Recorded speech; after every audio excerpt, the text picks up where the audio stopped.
आप on passive के founder हैं लेकिन आपके पास टीम नहीं है, तो आप ऑन पैसिव में अब किसी काम के नहीं हैं। आपका सेवा ऑन पैसिव में समाप्त हो चुका है। और यह बात मिस्टर एस मुफारे के द्वारा पिछले वेबिनार में क्लियर कह दिया गया है, जिससे अब इस बात में किंतु या परंतु वाली ऐसी कोई बात नहीं रही है। यानी जो अनुमान एक्सपर्ट फाउंडर द्वारा पहले लगाया जा रहा था कि जीरो टीम फाउंडर्स को कुछ नहीं मिलने वाला है, यह बात अब सच साबित होता हुआ नजर आ रहा है। लेकिन उस समय फाउंडर लीडर ने फाउंडर्स को गुमराह किया और फाउंडर्स को ये कहने लगे कि सिर्फ बैक ऑफिस के अपडेट पर ध्यान देना है, इधर उधर की बातों को नहीं सुनना है, नेगेटिव वीडियो को नहीं देखना है और सिर्फ बैक ऑफिस पर ध्यान देना है। फाउंडर लीडर की बातों के झांसे में आकर कुछ फाउंडर्स ने ऐसा किया, लेकिन जो कुछ समझदार फाउंडर थे उन्होंने ऐसा नहीं किया। समझदार फाउंडर पहले ही समझ चुके थे कि जीरो टीम फाउंडर्स को ऑन पैसिव में कुछ होने वाला नहीं है, सिर्फ फाउंडर्स को झांसे में रखा जा रहा है। और पिछले वेबिनार में यह बात क्लियर हो चुका है। मिस्टर एस मुफारे ने इस बात पर मुहर लगा दिया है। तो आज के इस वीडियो में हम इसी टॉपिक के ऊपर बात करने वाले हैं। नमस्कार दोस्तों, मेरा नाम है मंटन Sharma. We start making sales of roughly $100 million, which is technically that was our pace in the first month. It's been what, a year and a half now? Okay, yeah, a year and a half. 18 months.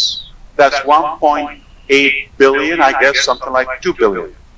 तो इसके बारे में सबसे पहले मैं आपको यह बताना चाहूंगा कि पिछले वेबिनार में मिस्टर एस मुफारे ने यह क्लियर कर दिया है कि ऑन पैसिव में जितने भी फाउंडर हैं उन सभी फाउंडर्स की संख्या का सिर्फ 3% फाउंडर्स को ही ऑन पैसिव से कमीशन मिलेगा। वहीं उन 3% फाउंडर्स को भी कमीशन तभी मिलेगा जब डूबा हुआ रकम वापस मिलेगा।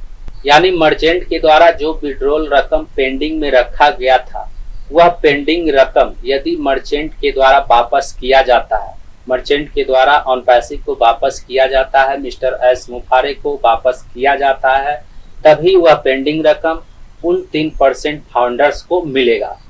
वहीं यदि वह रकम मर्चेंट के द्वारा वापस नहीं किया जाता है तो उन 3% फाउंडर्स को भी कुछ नहीं मिलेगा। और 3% फाउंडर्स में वही फाउंडर्स आते हैं जो ऑन पैसिव के लीडर हैं, जिन्होंने ऑन पैसिव में अपना टीम बना करके रखा है। So everything went is normal, is natural, is realistic. Nothing is unique to us. When you build something big, it doesn't mean it's going to work the first attempt.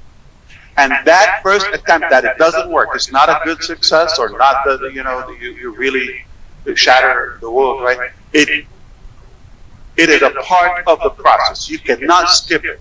There's no shortcut. तो अब यहाँ पर सबसे बड़ा सवाल यह उत्पन्न हो रहा है कि 3% फाउंडर्स की संख्या ऑन पैसिव में कितना होता है।